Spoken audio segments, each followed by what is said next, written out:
1.8 hectáreas de poderío militar flotante. Suficiente fuerza bruta para mover barcos macizos alrededor del globo. Un enorme monstruo tragafuegos que funde metales.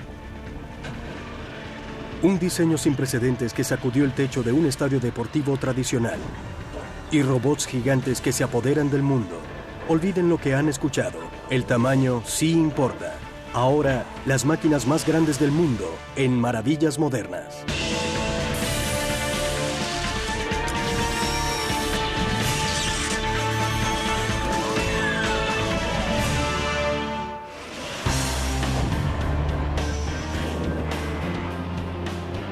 El USS Ronald Reagan es el portaaviones más grande y tecnológicamente más avanzado del mundo. También conocido como CVN-76, es el 9º barco de la clase Nimitz, la designación más alta de los portaaviones estadounidenses. USS Ronald Reagan, longitud 333 metros, área cubierta de vuelo 1.8 hectáreas, capacidad de aviones 80. Capacidad de personal, 6.000. Potenciado por 2 reactores nucleares y desplazado por 4 hélices de bronce que pesan más de 30.000 kilogramos cada una, el USS Ronald Reagan alcanza velocidades de más de 30 nudos. Todos los barcos clase Nimitz son casi idénticos.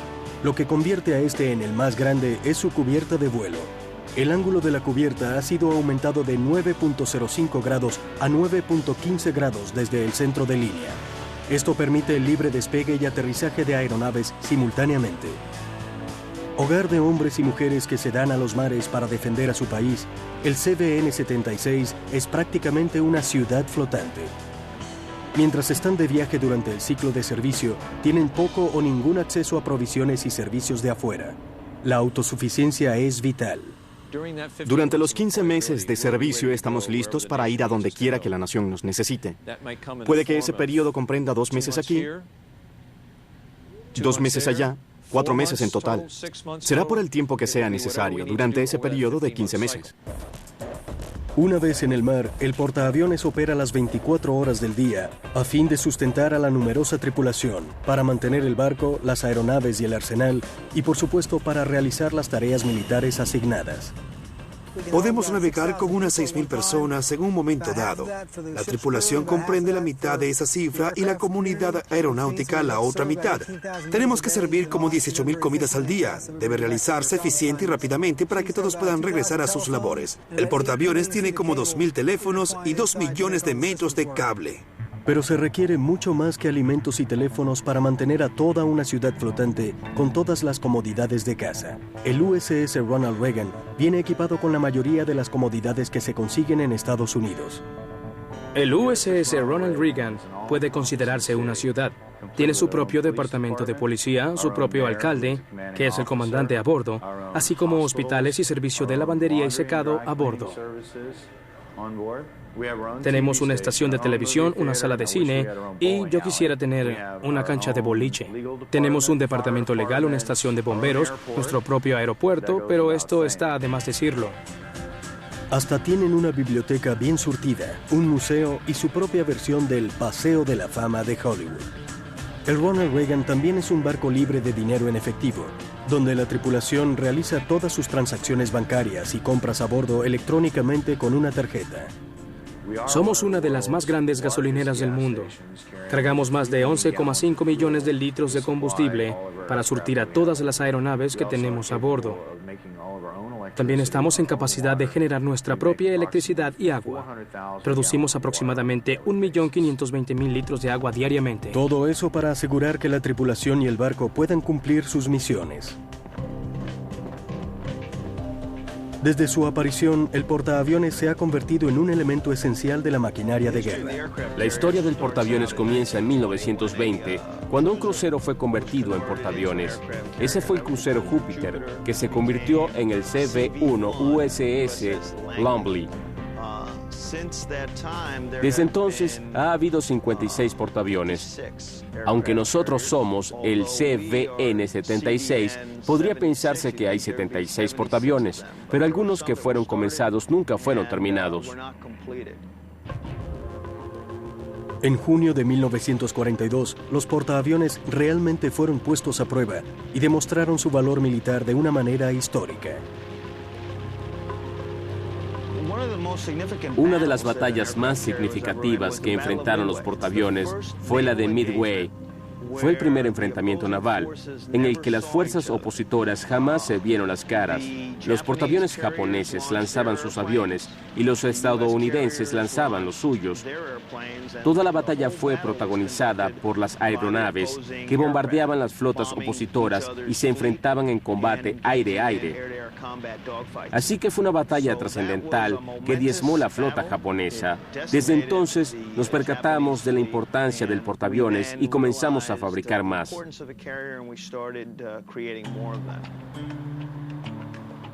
Construir portaaviones para la Armada de Estados Unidos es una enorme tarea. Northrop Grumman, en Newport News, Virginia, lleva más de 70 años haciéndolo. El primer barco que se construyó aquí para que fuera un portaaviones fue en 1934. Se trató del USS Ranger. Desde entonces hemos construido 26 diferentes portaaviones. Siendo el Ronald Reagan el más reciente y más grande. El diseño del USS Ronald Reagan significó avances históricos en el mundo de la construcción de portaaviones al emplear conceptos de ingeniería tridimensional y modelos de computación. Esto permitió a los ingenieros resolver problemas potenciales antes de que ocurrieran. La fase siguiente, la construcción, requirió de un alto grado de mano de obra y de paciencia, y miles de toneladas de acero. La nave fue construida mediante una serie de pasos. Si nos imaginamos los cubos para armar construcciones de juguete, en este caso armamos 1.392 bloques de acero que pesan en el orden de 150 a 300 toneladas. Los descargamos uno a uno en el muelle y eso comprende el ensamblaje del barco. Al mismo tiempo se fueron colocando las tuberías. Instalamos alrededor de 300.000 metros de tuberías y 2.450.000 metros de cables. Descargamos un total de 47.000 toneladas de acero sobre el muelle. Para levantar todo ese peso se requirió de mucha fuerza, suministrada por otra de las máquinas más grandes del mundo. Esta gigantesca grúa de pórtico, única en su tipo, puede levantar hasta 900 toneladas. Una vez que los compartimientos de bloques de acero prefabricados estaban unidos y pertrechados con los equipos necesarios, Northrop tenía que asegurarse de que todo funcionara y luciera bien. Aplicamos 1.235.000 litros de pintura. Cuando el casco estuvo listo y pintado, lanzamos el barco al agua, luego de haber permanecido 2 años en el muelle. Con más de 10 millones de partes traídas desde 48 estados, el USS Ronald Reagan tomó 45 millones de horas hombre para ser construido y costó alrededor de $5 millardos. CVN-76, el buque de guerra más asombroso de la Armada, no era como ningún otro portaaviones en el mundo. Se implementaron innovaciones importantes que lo convertirían en una veloz y potente arma de mucho cuidado. En cada nuevo portaaviones que construimos incorporamos nuevas características de diseño que hacen que la nave sea mejor. Diseñamos una proa bulbosa, que no la tiene ningún otro barco, para mayor flotación y estabilidad. Instalamos un nuevo sistema autónomo de defensa y un sistema de fibra óptica que ha revolucionado el control de los equipos y la transmisión de voz a través del barco. La superestructura de estribor fue rediseñada para tener una mejor visibilidad desde el puente. Al despegar y aterrizar las aeronaves, realmente ayuda a ver hacia dónde uno se dirige. El USS Ronald Reagan tiene las casetas de navegación y área de puente más grandes entre los demás portaaviones clase Nimitz. Nuestro puente está sobre el lado de estribor, lo que nos permite tener un mejor panorama de navegación. Con lo último en equipos de navegación a bordo, el CVN-76 está encaminado hacia la siguiente etapa evolutiva en la conducción de barcos. El USS Ronald Reagan fue diseñado como el primer portaaviones sin papeles, dependiendo exclusivamente de la navegación electrónica. Mucha gente me pregunta cómo se siente manejar el timón de un portaaviones, y yo simplemente les digo que si de veras creen que van a timonear un portaaviones, no podrán hacerlo. Hay que visualizar el rumbo a través de pantallas, como en un videojuego. Uno tiene que mantener el rumbo y sencillamente depender de sus destrezas y no preocuparse por nada más. Como preparación para cumplir con el propósito único de un portaaviones, el despegue y aterrizaje de aeronaves de combate, se les realizaron innumerables pruebas a los sistemas de catapulta y detención. Para determinar los niveles correctos de alineación y de presión de vapor, se usaron como cargas de prueba trineos anaranjados, algunos con un peso de hasta 40.000 kilogramos. Acoplados a las catapultas, de la misma forma que lo estaría un jet verdadero, fueron lanzados a través de la cubierta de vuelo hacia el río James una y otra vez. En rumbo hacia el sitio designado, el barco puede convertirse en un blanco flotante y debe protegerse. Misiles tierra-aire de la OTAN tipo Sea Sparrow y un sistema de misiles rodantes de defensa de corto alcance, combinado con 4 MK-15 de 6 cañones de 20 milímetros, le brindan al Ronald Reagan un asombroso poder de fuego. A pesar de la imponente presencia y gran tamaño del buque, los diferentes compartimientos adentro son bastante pequeños. Es muy difícil vivir a bordo debido a lo pequeño que son los espacios donde todos compartimos. En realidad, tienes que dejar atrás tus problemas personales. Pero el trabajar junto con la gente y estar tan cerca de ella realmente genera espíritu de equipo. Y al final, no solo la gente se convierte en tu familia, el barco también se convierte en parte de tu familia. Tal vez en el futuro haya menos necesidad de que tanta gente tenga que vivir a bordo de un portaaviones.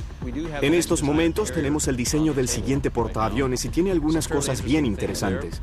Pero mi impresión es que el barco no será más grande y tal vez no necesite ser más grande. En 50 años, quién sabe qué estará despegando de la cubierta de vuelo del USS Ronald Reagan. Quizás sea una combinación de aeronaves tripuladas y vehículos aéreos no tripulados. Aunque el tamaño del futuro portaaviones es incierto, su propósito bélico siempre ha sido seguro.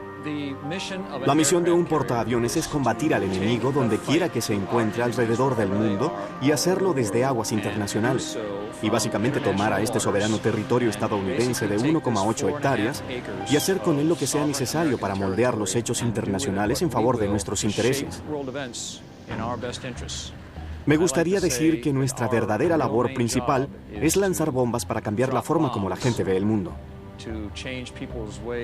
Dicho en forma absoluta, franca y contundente, ese es nuestro objetivo. Pero incluso el USS Ronald Reagan no sería posible sin otra de las máquinas más grandes del mundo, un gigantesco horno.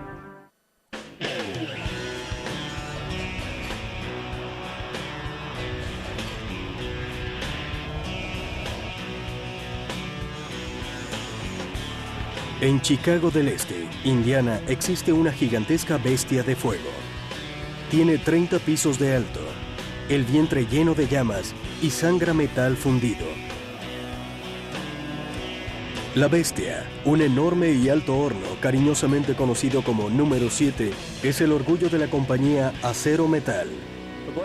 El alto horno es el primer paso en el proceso de fabricación del acero. Su función es transformar el mineral de hierro bruto, que es una mezcla de hierro con oxígeno y otras impurezas. El alto horno funde el mineral y luego lo purifica, convirtiéndolo en un metal líquido que contiene 95% de hierro. Alto horno número 7. Altura 95 metros. Consume 20.000 toneladas de materia prima al día. Produce 11.000 toneladas de metal líquido por día. Temperatura del horno, 1.260 grados centígrados.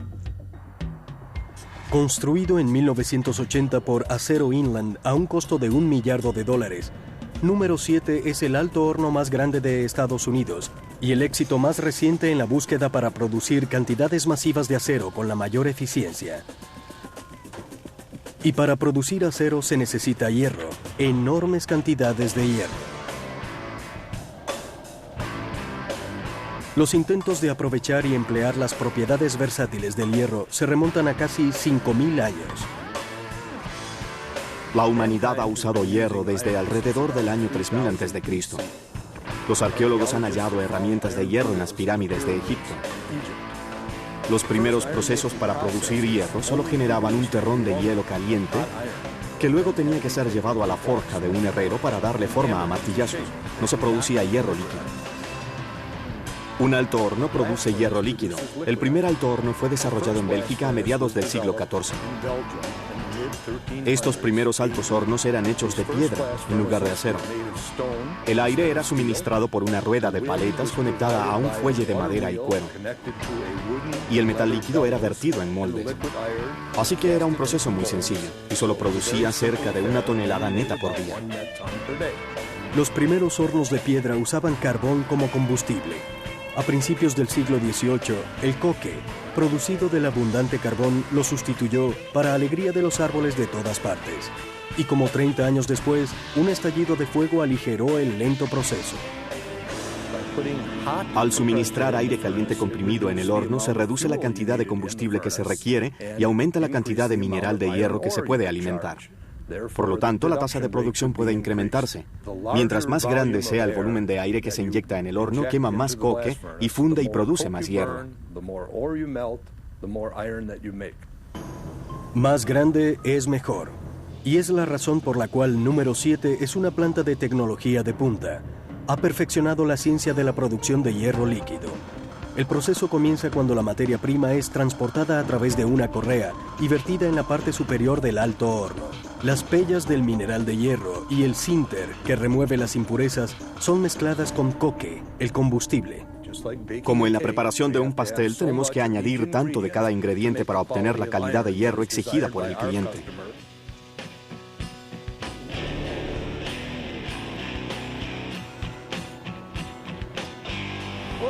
Estamos en la parte superior del horno, que está como a 30 pisos sobre el nivel del suelo.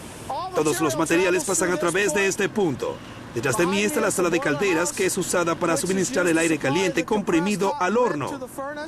Alimenta el horno a través de aquella tubería que ven allá abajo. Al mismo tiempo que introducimos materias primas por la parte superior del horno, estamos suministrando aire comprimido por la parte inferior, a través de una serie de boquillas llamadas toberas. La combustión en la parte inferior del horno hace que el coque se encienda. Así como usamos un fuelle para avivar el fuego de nuestras chimeneas, el aire comprimido en la parte inferior del horno produce el mismo efecto. Y por supuesto, de allí proviene su nombre, alto horno u horno de combustión.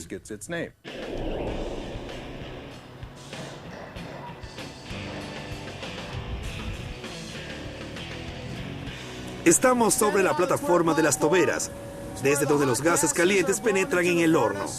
En estos momentos tenemos un volumen de aire de 6.525 metros cúbicos por minuto penetrando en el horno a una temperatura de 1.260 grados centígrados. El aire caliente comprimido llega a las materias primas en el crisol y ocurren una serie de reacciones químicas y térmicas. El hierro líquido desciende hasta el fondo. Y luego, 12 veces al día, un taladro neumático de acero, que parece un saltamontes gigante, penetra 3 metros dentro del horno para extraer el producto fundido. Aquí es donde realmente se juega con fuego. El hierro fundido ahora sale del horno. Lo llamamos metal caliente. Contiene 95% de hierro, 4% de carbón y 1% de materiales varios. El orificio de salida es sellado y la operación completa se muda al otro lado del horno. El metal caliente es transportado a través de vagones ferroviarios refractarios llamados carros torpedo hasta un horno de oxígeno a 1,5 kilómetros de distancia. Allí el hierro líquido purificado será combinado con metal de chatarra y aleaciones y sometido a una descarga supersónica de oxígeno puro para ser transportado en acero industrial. Lo que permite al horno número 7 ser mundialmente reconocido es el tamaño de la planta en sí. Tiene un crisol de 13,7 metros de diámetro, lo que significa que podemos alojar 2 altos hornos de la época de la Segunda Guerra Mundial dentro del número 7. Tiene 40 aperturas de toberas en el fondo, mientras que la mayoría de los hornos tienen la mitad de esa cantidad. Tiene 4 orificios de salida. Puede producir 11.000 toneladas al día. Y lo logra con la misma cantidad de personas que se requería para operar un alto horno más pequeño hace 50 años. Este alto horno gigante incorpora lo último en tecnología. A diferencia de los hornos de décadas pasadas, la mayor parte de la operación se realiza a control remoto. Esta es la sala de control del horno número 7. Toda la información se recibe aquí. Pesamos y transportamos las materias primas a control remoto y las descargamos en el horno. Monitoreamos todas las variables del proceso, calentamos y encendemos el horno. También controlamos la trituración y la inyección del carbón pulverizado que ingresa al horno. La pantalla de la computadora muestra gráficamente la descarga del material desde la sala de pesado de recipientes. El material se desplaza a través de la correa transportadora principal y luego es descargado en el horno. Repetimos ese ciclo 500 veces al día.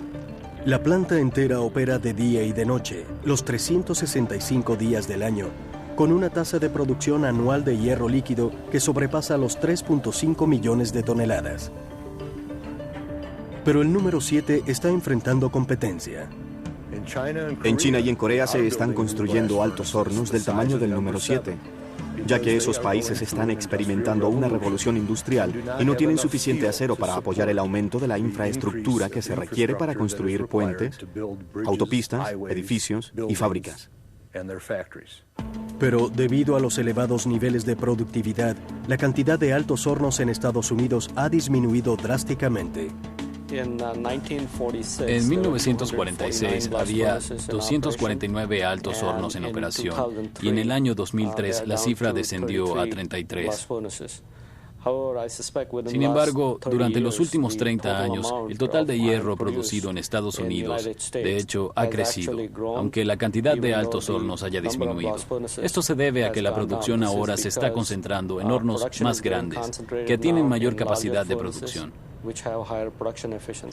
Y el más grande y más productivo de todos, número 7, reside aquí, en esta planta siderúrgica de 7.000 hectáreas dedicada a la producción de metal pesado, el mismo metal usado para construir los motores marinos diésel más grandes del mundo. Este motor diésel tiene fuerza más que suficiente para propulsar un camión de 37 toneladas completamente cargado.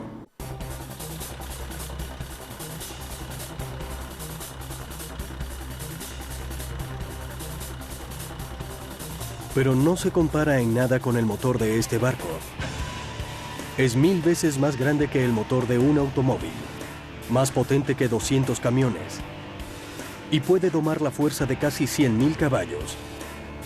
Se trata del K98MC y es un gigantesco motor diésel marino.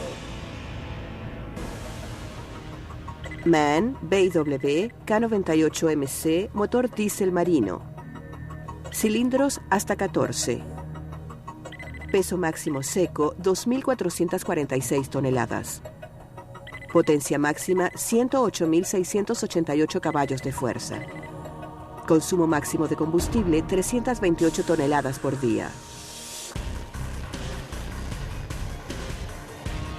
El macizo K98MC está entre los motores diésel más grandes del mundo. Cada motor toma 6 meses para ser construido, ensamblado y probado. Debido a su tremendo peso, tiene que ser desarmado en 6 o 7 partes y transportado al barco para luego ser armado de nuevo. El K98MC es la fuerza motriz del barco de contenedores Lionsgate Bridge. Lionsgate es un buque post-Panamá, es decir, no puede transitar por el canal de Panamá, es demasiado grande. Mide 286 metros de largo y 40 de ancho, que es bastante grande. Puede transportar alrededor de 5.600 contenedores de 6 metros, que corresponden a unas 60.000 toneladas de carga. Y si consideramos el peso del buque con combustible y carga, navega con una carga total de 95.000 toneladas. El motor del Lionsgate es un modelo K98MC de 11 cilindros. Sus 2.000 toneladas representan 10% del peso del barco. El motor mide 20 metros de largo y la parte más alta de este caballo de batalla de 12 metros de alto solo puede verse desde el piso más elevado de la sala de máquinas. Los enormes pistones tienen 1 metro de diámetro y se desplazan a 9 metros por segundo. Giran 94 revoluciones por minuto, suben y bajan 94 veces por minuto. Es bastante lento en realidad, pero para una máquina tan pesada es una velocidad alta porque cada vez se mueve 3 metros hacia arriba y 3 metros hacia abajo. Son casi 6 toneladas de peso que suben y bajan. Como en todos los motores diésel, el pistón comprime el aire dentro del cilindro, haciendo que el aire se caliente al máximo. Se inyecta combustible, se produce una combustión y la explosión hace que el pistón regrese abajo. La válvula de descarga abre y la lumbrera de admisión de aire se descubre, permitiendo la entrada de aire fresco presurizado en el cilindro. Seguidamente el aire es comprimido y se repite el ciclo. El movimiento del pistón es originado por un cigüeñal que se encuentra dentro del inmenso motor. Cuando se presenta un problema, los ingenieros tienen que ingresar al motor. Ahora estamos dentro del enorme motor y me dispongo a revisar este enorme cigüeñal que pesa como 100 toneladas. Solo los fabrican en pocos lugares del mundo. Son 100 toneladas que se mueven aquí adentro. Esta es la biela. Pesa entre 5 y 6 toneladas. Cuando el motor está operando, no podría estar aquí adentro. Todo esto estaría lleno de aceite y todas estas masas estarían en movimiento. Así que no es un lugar para estar cuando el motor está funcionando. Pero no hay nada que detenga a este motor. Cuando se presentan problemas, un cilindro puede ser sacado fuera de servicio para ser reparado, mientras los demás siguen operando. Podrías instalar como 150 motores de camión en este barco y obtener la misma potencia, pero no sobrevivirían el primer año.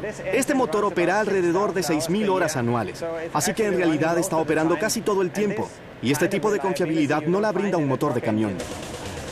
La velocidad y la potencia del barco son controladas por la cantidad variable de combustible inyectada dentro del cilindro.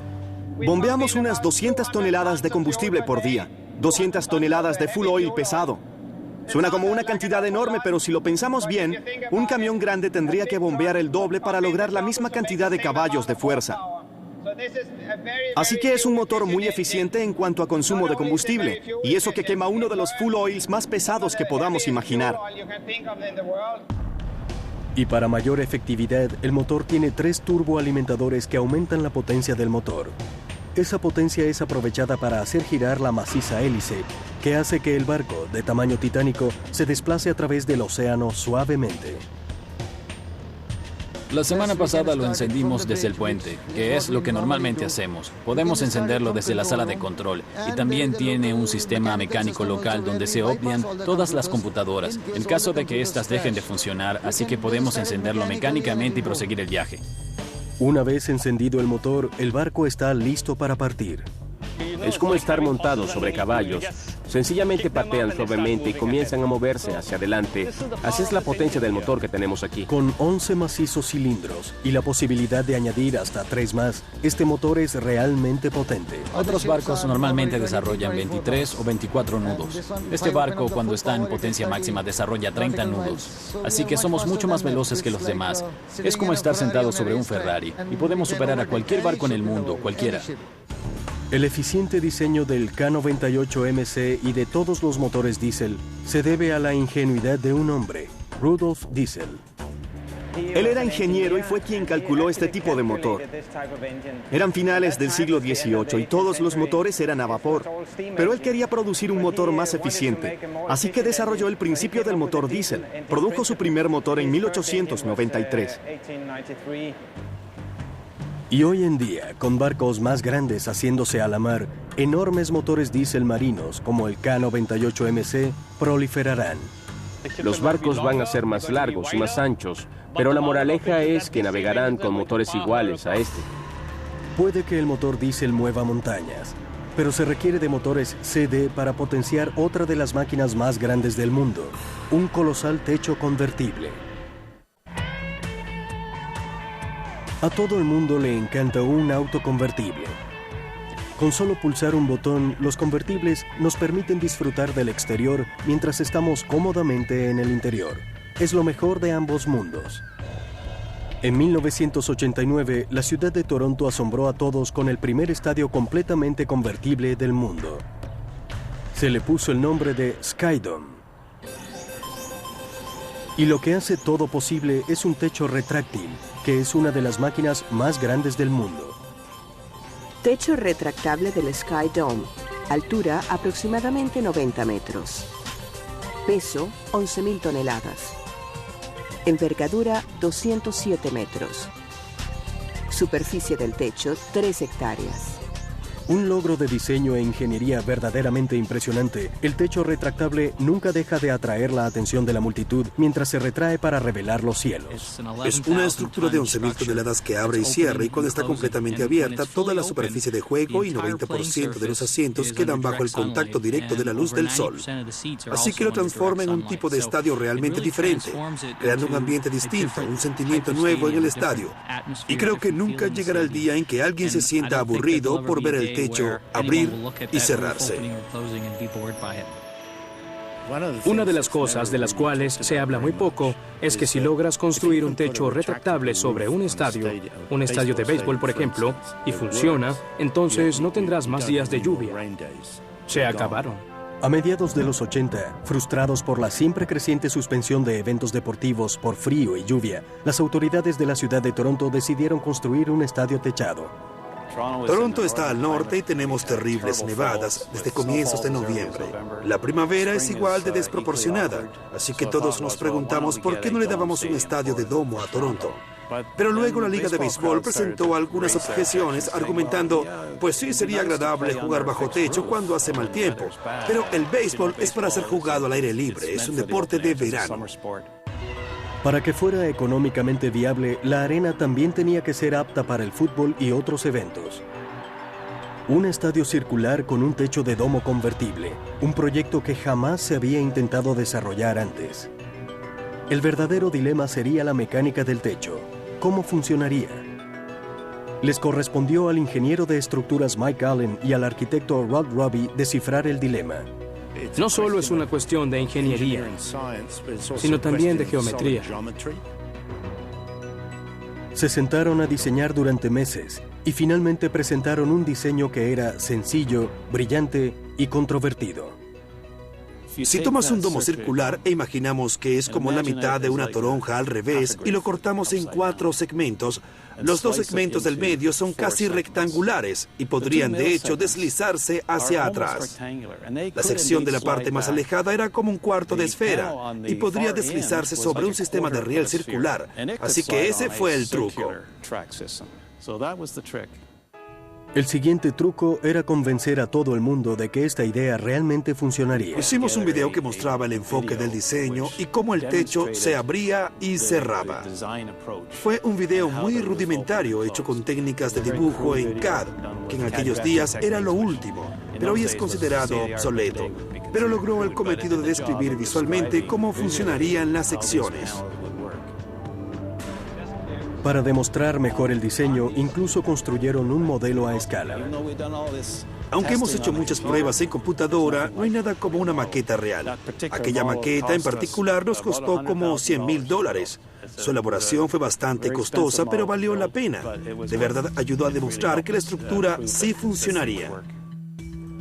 La construcción del Skydome comenzó en el otoño de 1986.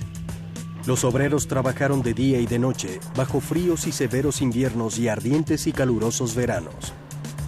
Una vez levantada la colosal armazón, la estructura del techo fue cubierta con láminas de acero corrugado.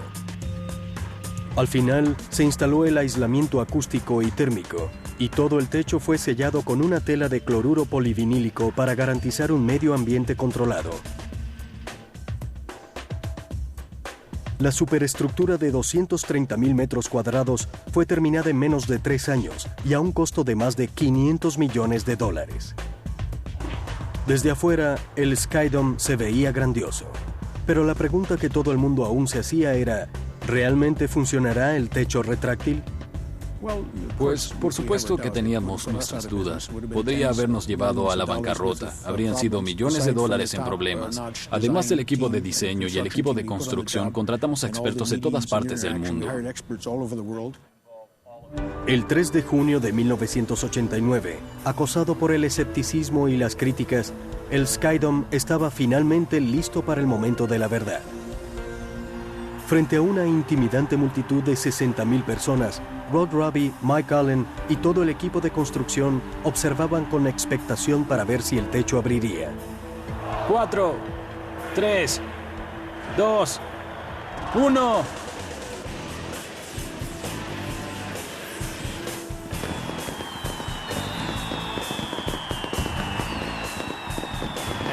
Creo que le dije a Michael en ese momento, es la única vez que he visto que feliciten a un edificio por funcionar.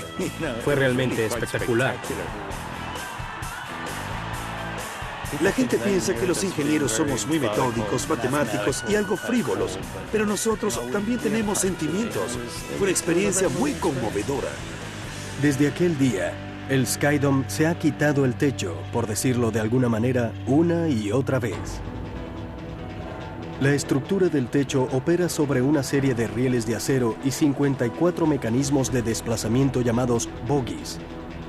Las 3 secciones movibles del techo son propulsadas por un total de 76 motores de corriente directa que generan un combinado de 750 caballos de fuerza. No es mucha fuerza si se toma en cuenta la colosal masa que mueve, y cuando llega el momento de ponerlo en acción, es tan sencillo como pulsar un botón, o casi. Cuando el techo se abre, la gente enloquece. Es asombroso. Te encuentras dentro de un edificio de concreto y de repente el techo convertible se abre. A todo el mundo le encanta. Es increíble ver todo ese acero desplazándose suavemente al unísono y deslizarse en posición. No puedes evitar sentirte asombrado. Es tan seguro y sencillo. Y desde aquí en adelante tendremos un estadio que ofrece la solución perfecta para cualquier tipo de clima. Cada vez que regreso aquí, el edificio sigue asombrándome. No deja de asombrarme. Me encanta este edificio. El Skydome es una asombrosa máquina construida por el hombre. Pero algunas máquinas fabrican máquinas. Prepárense para los robots más grandes del mundo.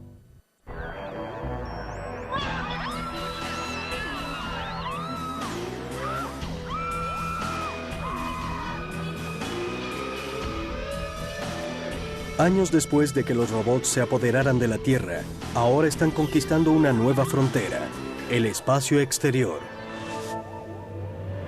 Y el más gigantesco de todos actualmente reside allá.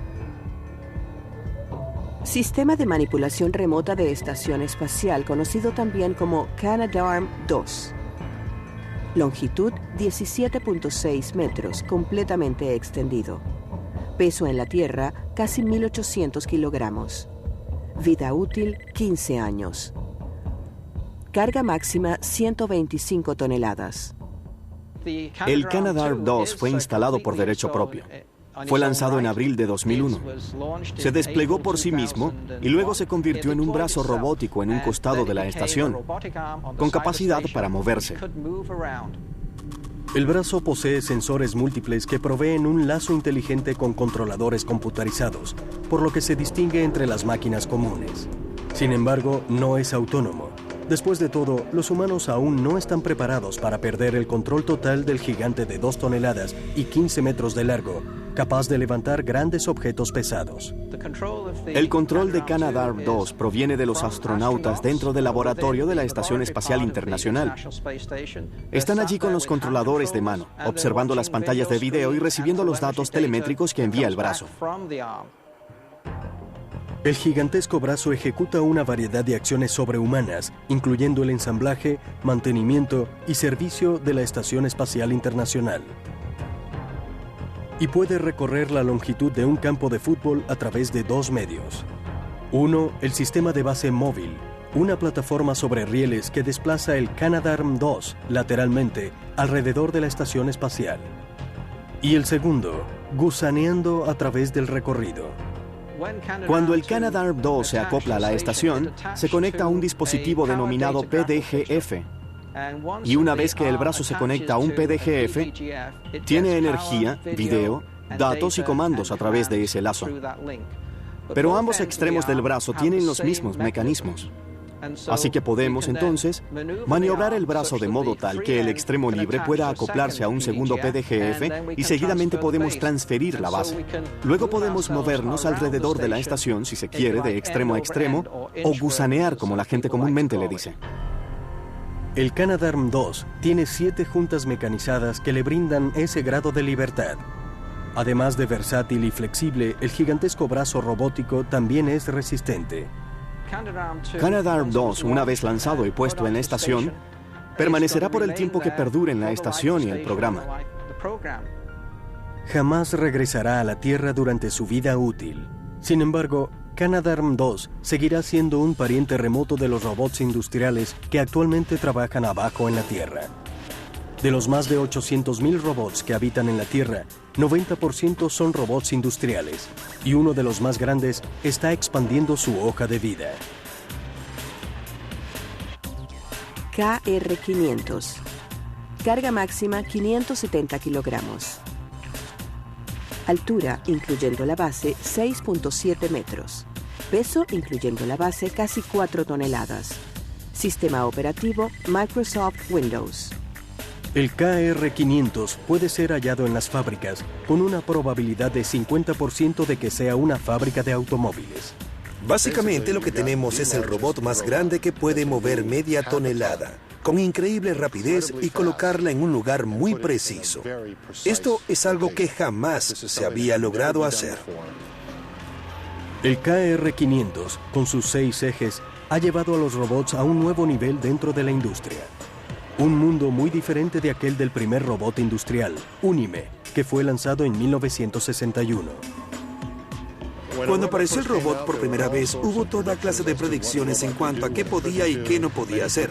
Mucha gente temía que iba a perder su empleo, creía que los robots podían hacer toda clase de cosas maravillosas, pero el poder de la computación aún no había llegado, además del hecho de que los robots originalmente eran hidráulicos. Cuando la hidráulica fue sustituida por servomecanismos y aparecieron los robots computarizados, realmente controlados por computadoras en lugar de controladores, los robots se hicieron mucho más potentes y capaces de realizar cosas que la gente originalmente quería que hicieran cuando salieron por primera vez. El KR500 es autónomo y reprogramable. Puede levantar media tonelada hasta una altura de 3 metros, girarla 360 grados y colocarla en un sitio con una precisión de 0.3 milímetros. Una vez aislado de los humanos de las fábricas, ahora el poderoso KR500 los abraza. El RoboCoaster se originó del KR500. Cuando la empresa KUKA desarrolló el KR500, un empleado nuestro de la oficina de Inglaterra llamado Gino de Gaulle dijo: creo que puedo convertir esto en una atracción. Siempre soñó con que alguien se divirtiera con un robot. En noviembre de 2003, después de 24 meses de intensas pruebas, este gigantesco brazo robótico incursionó exitosamente en la industria de la recreación, convirtiéndose en el primer robot carga pasajeros. Con 7 niveles de intensidad programados y 1.4 millones de posibles combinaciones de movimientos, los pasajeros pueden escoger sus propias experiencias robóticas. Y apenas un año después de su debut, el KR500 ahora está sobre los rieles de la velocidad. Ahora tenemos el perfil de una nueva atracción. Se llama RoboCoaster G2, Generación 2. Lo que hicimos fue tomar el KR500, le quitamos los ejes 5 y 6, desplazamos el centro de gravedad del robot, instalamos 4 asientos en el extremo y eso lo montamos sobre los rieles de una montaña rusa. A raíz del KR500, la demanda por los robots aumentará. Y en lugar de grúas y otros tipos de operaciones en las que tenemos gente moviendo cosas con algún tipo de máquina, tendremos algo equivalente en forma de robot. Tal vez los robots aún no han conquistado al mundo, pero no hay duda de que están dispuestos y preparados para hacerlo en grande.